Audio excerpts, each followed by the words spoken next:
মেয়ে মানুষ যতই শিক্ষিত হোক না কেন তাকে কিন্তু সংসার সামলানো শিখতেই হবে।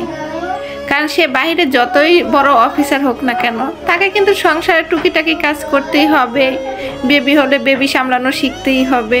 আসসালামু আলাইকুম, আবার একটা নতুন ভিডিও নিয়ে চলে আসলাম আপনাদের মাঝে। আশা করছি সবাই সুস্থ এবং ভালো আছেন। আসলে এই রমজান মাসে সকাল থেকে সন্ধ্যা পর্যন্ত আমি কিভাবে আমার সংসারের কাজগুলো গুছিয়ে রাখি সেটাই আজকে তোমাদের সাথে শেয়ার করব।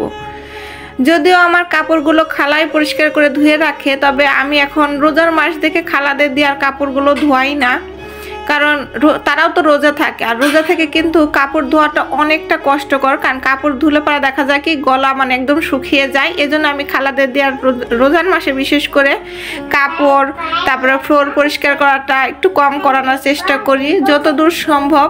এই জিনিসগুলো যাতে কম করা লাগে সেই হিসেবে চলি। তো এই জন্যই প্রথমেই ঘুম থেকে ওঠার পরে ওয়াশিং মেশিনে পরিষ্কার করে ধুয়ে নিব চিন্তা ভাবনা করলাম। এই জন্য ওয়াশিং মেশিনে দিয়ে নিলাম, যেহেতু অনেকগুলো জামা কাপড় জমে গেছিলো। আর আমি যখন বয়সটা দিতেছিলাম আমার পাশে আসলে ছেলে বসেছিল, আসলে ও অনেক কথা বলতেছিল, তো এই বিষয়টা প্লিজ একটু ইগনোর করবা। আর এই তো অনেকেই বলে ওয়াশিং মেশিনে কাপড় চোপড় ভালো পরিষ্কার হয় না, তবে আমার মনে হয় ওয়াশিং মেশিনে যথেষ্ট ভালো পরিষ্কার হয়। কারণ হয়তো বা ভিডিওর মধ্যে তোমরা দেখতেই পারতেছিলে যে কাপড় থেকে কতটা ময়লা বের হয়েছিল পানির সাথে। আর এই তো এদিকে ডিভানটাও ভালো করে পরিষ্কার করে নিতেছিলাম, যেহেতু ছেলে মেয়ে এখানে বসে খেলা করে এবং খাবারও খায়, এই জন্য দেখা যায় এখানে প্রচুর ময়লা হয়। আর এটা কিছুক্ষণ পর পরে পরিষ্কার করে নিতে হয়।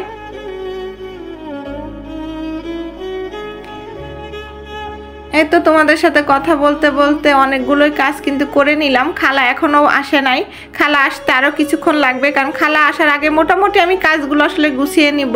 তারপর দেখা যায় খালা আসার পরে আজকে তেমন একটা কোনো কাজ করবে না, একটু রুমটা ভালো করে পরিষ্কার করে ঝাড়ু দিয়ে নিবে আর প্লেটগুলো পরিষ্কার করে নিবে। কারণ খালাকে বলছি রমজান মাসে ফ্লোরটা একদিন পর পর পরিষ্কার করবেন।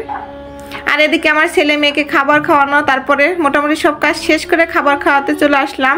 আর ওরা খাবার খাওয়ার সময় এতটা জ্বালাতন করে যেটা তোমরা হয়তো বা ভিডিওর মধ্যে দেখেই বুঝতে পারতেছো। একজন শুয়ে পড়তেছে, একজন কান্না করতেছে, এখানে বসবে না কেউ। এইভাবে ওদেরকে খাবার খাওয়াতে প্রায় আমার 1 থেকে 1.5 ঘন্টা সময় লেগে যায়।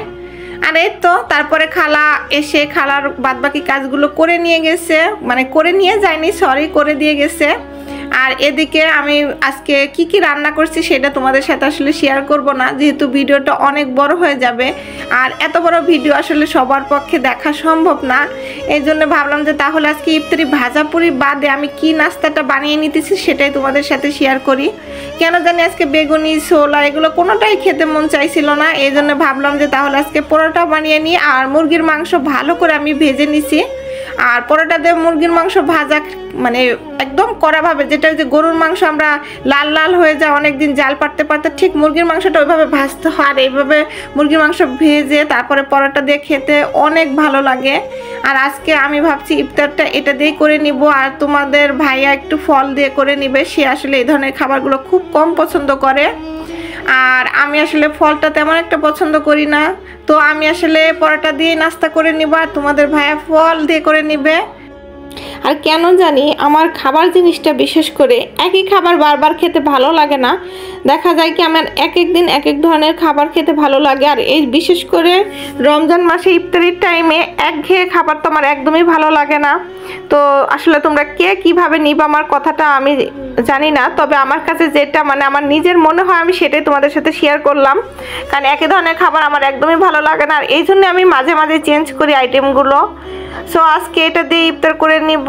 আর এতক্ষণ আমার সাথে থাকার জন্য তোমাদের সবাইকে ধন্যবাদ। আর আমার ভিডিওটি যদি ভালো লেগে থাকে আমার চ্যানেলটিকে সাবস্ক্রাইব করে আমার চ্যানেলের পাশে থেকে যেতে পারো।